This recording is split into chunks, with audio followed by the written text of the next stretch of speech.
Alhamdulillah, wassalatu wassalamu ala rasulillah wa ala alihi wa ashabihi wa man wala. Topik kita itu nikmat syukur. Nikmat syukur bisa juga kita berkata syukur nikmat. Nah, itu dua istilah atau dua kata makna yang berbeda.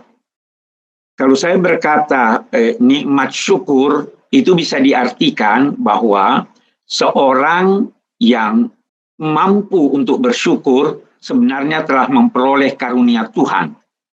Karena kita tidak dapat melakukan kebajikan kecuali kalau kita berkehendak untuk melakukan itu serta direstui oleh Tuhan. Itu makna pertama dari nikmat syukur. Makna kedua dari nikmat syukur adalah kelezatan yang dirasakan oleh seseorang ketika dia bersyukur. Memang nikmat itu dari segi bahasa mempunyai 3 makna paling tidak. Yang pertama, kelezatan. Kalau kita makan enak, kita berkata nikmat betul makanan itu kelezatan. Yang kedua, nikmat juga berarti kepuasan. Dan yang ketiga, nikmat berarti anugerah Tuhan. Nah, kalau kita berkata nikmat syukur, maka kita bisa mengartikannya yang pertama bahwa orang yang bersyukur itu merasakan kelezatan bersyukur. Nah, di sini saya ingin menggambarkan bahwa sebenarnya kita manusia ini dapat mengalami 3 macam kelezatan. Yang pertama kelezatan jasmani. Kalau Anda haus, terus diberikan seteguk air dingin, itu lezat sekali. Itu kelezatannya kelezatan jasmani. Ada lagi kelezatan kedua, yaitu kelezatan nafsani, nafsu yang lezat. Bahkan kelezatan nafsani ini bisa mengalahkan kelezatan jasmani. Buktinya, ada orang yang sedang asyik bermain, lupa makan. Ada orang yang sedang asyik bermain catur, katakanlah, atau menonton, dia bersedia untuk bangun malam mengorbankan kelezatan jasmaninya. Karena kelezatan nafsani lebih tinggi derajatnya daripada kelezatan jasmani. Nah, ada kelezatan yang ketiga, yaitu kelezatan rohani. Saya mau beri contoh tentang kelezatan rohani, betapa dia sangat-sangat nikmat. Kita beri contoh, anak kita sedang bermain layangan di luar, kemudian dia lari terengah-engah kehausan. Pada saat itu juga, sang ayah sedang di depan kulkas ingin mengambil minuman karena dia juga kehausan. Ketika dia melihat anaknya kehausan, dia berikan minuman itu kepada anaknya. Dilihatnya anaknya minum dengan sangat segar dan puas. Ketika itu dia merasakan kelezatan rohani jauh melebihi kelezatan jasmani dan nafsani seandainya dia yang minum. Nah, nikmat syukur itu kalau dilaksanakan syukurnya dengan baik dan sempurna, maka ketika itu Anda akan merasakan kelezatan rohani. Ada hal di kalangan pakar-pakar psikologi dipertanyakan, mengapa anak-anak walaupun sudah dilarang berpuasa masih mau puasa? Mengapa kita bergembira waktu berbuka puasa? Jawabannya, karena kita mengalami kelezatan rohani pada saat kita berbuka, kita mengalami kelezatan rohani pada saat kita mampu mengalahkan dorongan nafsu. Itu sebabnya, kata mereka, jauh lebih banyak orang yang berpuasa daripada yang sholat. Karena kelezatan rohani yang dirasakan pada saat berbuka puasa itu jauh melebihi kelezatan jasmani dan kelezatan nafsani. Nah, kita mari lihat. Kalau saya berkata nikmat syukur, nikmat kesyukuran itu Anda akan rasakan kalau benar-benar Anda bersyukur sesuai dengan tuntunan agama, benar-benar Anda akan merasakan kelezatan rohani. Seorang milioner bercerita pada saya, bahwa dia sering memberi bantuan kepada orang-orang, kepada organisasi-organisasi atau partai-partai, tetapi dia tidak merasakan kelezatan rohani ketika itu karena dia terpaksa dan ada maksud. Tetapi suatu ketika katanya dia berjalan dengan mobilnya menemukan seorang tua memikul pisang. Dia hentikan mobilnya lalu diberikan pada yang bersangkutan 100.000. Dia merasakan kelezatan rohani yang luar biasa. Karena apa? Karena dia melaksanakan tuntunan syukur sehingga dia merasakan kelezatan rohani itu, katanya jauh melebihi kelezatan yang didapatkannya seandainya dia memberikan bantuan secara tidak tulus. Nah, itu arti kelezatan rohani. Nikmat juga diartikan dengan puas hati. Kalau Anda menginginkan sesuatu, lantas Anda mencapai sesuatu itu, maka Anda puas. Kepuasan itu dinamai nikmat. Nah, sekarang kita mau lihat dalam tuntunan agama, dalam tuntunan bisnis, dalam meraih sukses, kita dianjurkan untuk tidak pernah puas. Mengapa? Karena kalau Anda puas, Anda mandek. Anda tidak mencapai tingkat yang lebih tinggi. Karena itu, jangan puas. Jangan menganggur. Kalau Al-Quran menyatakan apabila engkau telah selesai melakukan suatu kegiatan, maka mulai lagi dengan kegiatan baru sampai engkau letih, demikian seterusnya. Jadi jangan pernah merasa puas. Hanya saja tidak puas bekerja, tidak puas mencapai sukses yang lebih tinggi, namun kepuasan itu lahir setelah Anda mendapatkan apa yang Anda dapatkan itu, lalu memberi sebahagian dari Anda yang Anda dapatkan itu sebagai tanda kesyukuran kepada pihak lain. Nah, ketika itulah Anda mendapatkan kepuasan. Tapi bukan kepuasan dalam arti mandek dalam usaha Anda, tetapi kepuasan dalam arti Anda mengorbankan sedikit dari hasil Anda untuk Anda berikan kepada orang sebagai tanda syukur kepada Tuhan. Itu kalau kita artikan nikmat syukur. Mari kita balik kata ini. Syukur nikmat. Nah, apa artinya itu syukur nikmat? Untuk mengetahuinya, mari kita ketahui dulu apa yang dinamai syukur. Syukur itu mempunyai banyak makna. Bisa diartikan menampakkan sesuatu. Karena itu syukur dipertentangkan, diperhadapkan dengan kikir. Karena orang kikir tidak ingin menampakkan miliknya. Oh, saya tidak punya uang. Tapi kalau syukur dinampakkan, sehingga disedekahkan, sehingga diberikan.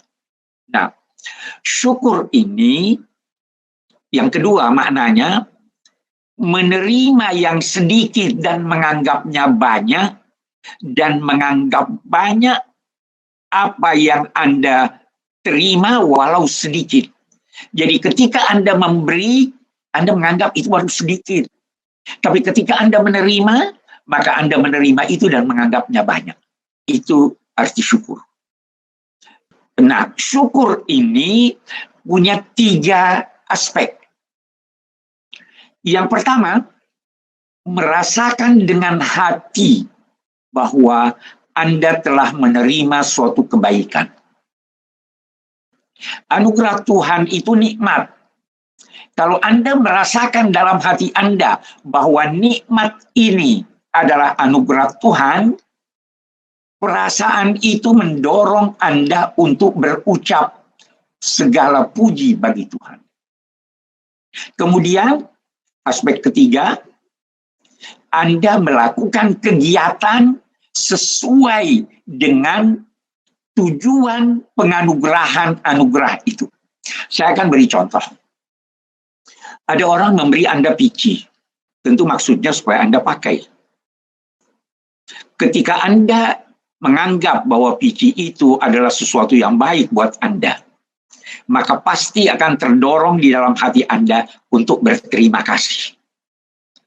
Ini baru dua aspek dari syukur. Hati, kemudian yang kedua, ucapan. Ada aspek ketiga yang lebih penting. Menggunakan anugerah Tuhan itu, menggunakan pemberian itu sesuai dengan tujuan Dia memberi Anda. Mari kita lihat.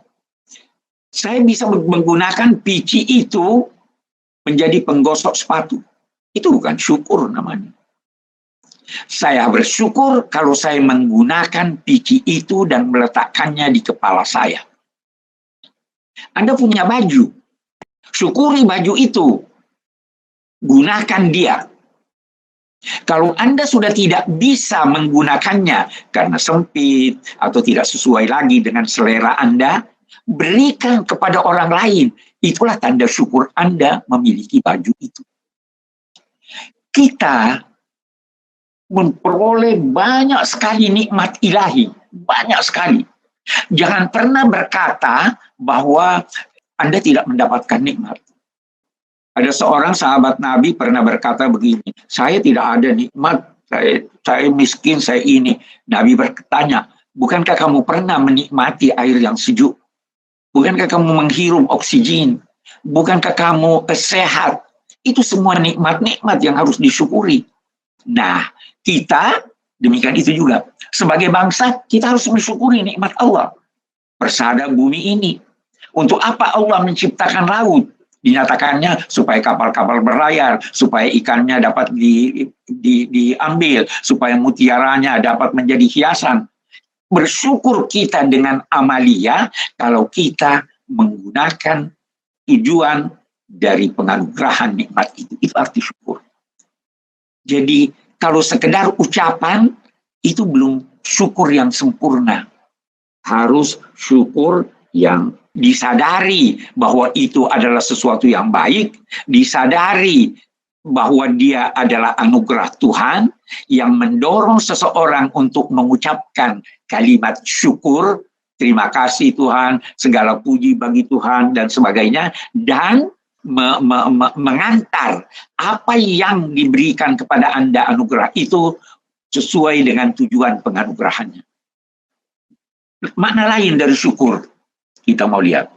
Syukur menganggap apa yang Anda berikan itu sedikit. Jangan pernah menganggap apa yang Anda berikan itu banyak. Itu namanya Anda tidak bersyukur. Tetapi kalau Anda menerima sesuatu, walau sedikit, Anda menganggapnya banyak. Tuhan melukiskan dirinya sebagai maha bersyukur, syakirun alim. Bagaimana dia bersyukur?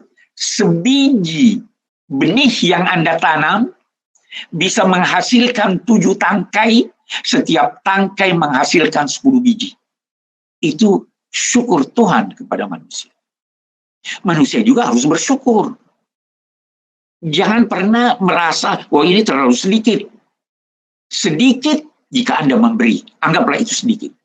Tetapi kalau Anda menerima sesuatu, terimalah dia dengan legowo dan suka hati walau sedikit, tapi menganggapnya itu banyak. Karena satu hal yang kita harus garis bawahi, terkadang satu nikmat itu berkaitan dengan nikmat-nikmat lain. Mari saya beri Anda contoh. Kita mendapat imbalan kerja. Kita dapat duit. Anda tidak bisa nikmati duit itu, walaupun itu nikmat, kalau Anda tidak sehat. Kalau Anda tidak aman. Kalau Anda tidak dalam keadaan yang menjadikan Anda bisa menikmati. Ada makanan tersedia. Boleh jadi Anda tidak punya selera. Boleh jadi Anda sakit. Boleh jadi Anda terlarang memakannya. Jadi satu nikmat yang diberikan Tuhan itu sebenarnya mengandung sekian banyak nikmat. Dari sini orang dituntut untuk bersyukur.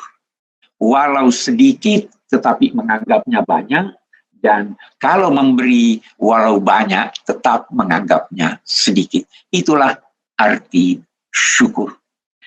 Allah Subhanahu wa taala berpesan, wa in ta'uddu ni'matallahi la tuhsuha. Kalau kamu mau menghitung-hitung nikmat Allah, kamu tidak dapat menghinggakannya. Terlalu banyak. Hanya saja karena kebiasaan kita sudah terbiasa menerima nikmat, kita sudah tidak anggap itu nikmat. Boleh jadi ada yang menduga kesehatan itu bukan nikmat. Kesehatan itu adalah mahkota di kepala Anda yang tidak dilihat kecuali oleh orang yang sakit. Kita tidak sakit, kita anggap itu bukan nikmat, padahal itu nikmat. Kita mempunyai ruang, kita mempunyai teman, kita mempunyai sahabat. Itu semua nikmat ilahi. Dan ingat, Allah berpesan, "La tus'alunna yauma idzin 'anin na'im." Kamu pasti akan diminta pertanggungjawaban menyangkut nikmat-nikmat Allah yang telah kamu terima. Nah, dalam konteks nikmat itulah kita harus bekerja sama. Karena anugerah Tuhan itu lahir dari kerjasama. Dan jangan pernah puas dengan hasil yang Anda peroleh. Kepuasan yang dituntut oleh agama adalah berhasil dalam upaya Anda semaksimal mungkin, lalu keberhasilan Anda itu Anda bagi kepada orang lain. Ketika membaginya, itulah Anda merasakan kepuasan. Itu lebih kurang makna syukur. Saya kira demikian. Wassalamualaikum warahmatullahi wabarakatuh.